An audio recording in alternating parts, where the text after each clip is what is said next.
کله چې رایه اچونه ختمه شي نو د رایه اچونې محلونو کې د ناظرانو، مشاهدانو او رسنیو په وړاندې رایې شمیرنه پیلیږي. د رایې شمیرنې نتیجې په یوه ځانګړې فورمه کې چې 4 رنګه کاپي لري ثبتیږي. د فورمې اصل چې د رایې پاڼې غوندې نیلي یا آسماني رنګ لري د رایو د نتیجو راغونډونې ملي مرکز ته استول کیږي چې د ټاکنو د خپلواک کمیسیون په مرکزي دفتر کې دی. ژیړه کاپي یې په صندوق کې اچول کیږي. ګلابي کاپي او سپینه کاپي د رایې شمیرنې په بهیر کې د دواړو کاندیدانو حاضر ناظرانو ته ورکول کیږي. هو، د نتیجو اصلي فورمه او د رایې ورکوونکو لیست د رایې اچونې د مهال د نتیجو په پاکټ کې اچول کیږي. د رایې اچونې د مرکز مدیر د محلونو د نتیجو پاکټونه راټولوي او د رڼاوي باره کې د اطمینان لپاره په محافظتي کڅوړه کې اچوي.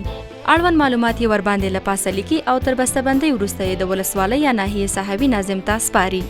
صحوي ناظمان د خپلو اړوندو مرکزونو محافظتي کڅوړې راټولوي او د کمیسیون ولایتي دفتر ته یې سپاري.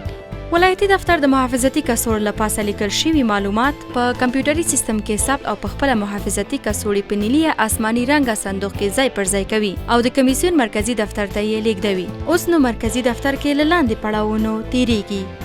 لومړی پړاو د نتیجو راغونډونې ټیم ځان مطمئنوي چې ټولې محافظتي کڅوړې مرکزي دفتر ته سمې او بشپړې رسیدلې دي.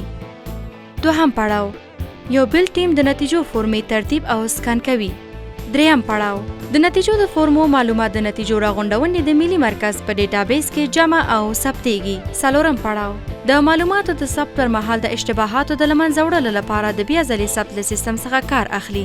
پنځم پړاو اشتباهات د نتیجو د سکن شوي کاپي له مخې سمیږي. شپږم پړاو د ثبت شویو نتیجو ټولې فورمې د اصلي فورمې له سکن شوي کاپي سره تطبیقیږي. اووم پړاو د محافظتي کڅوړو ټول اصلي محتویات سم خوندي او آرشیف کیږي. تر پورتنیو پړاوونو وروسته د ټاکنو نتیجې اعلان او د شکایتونو د څېړنې لپاره د ټاکنیزو شکایتونو خپلواک کمیسیون ته استول کیږي. د دغه کمیسیون له لوري د شکایتونو تر څېړنې وروسته د ټاکنو خپلواک کمیسیون د ټاکنو نهایي نتیجې اعلانوي.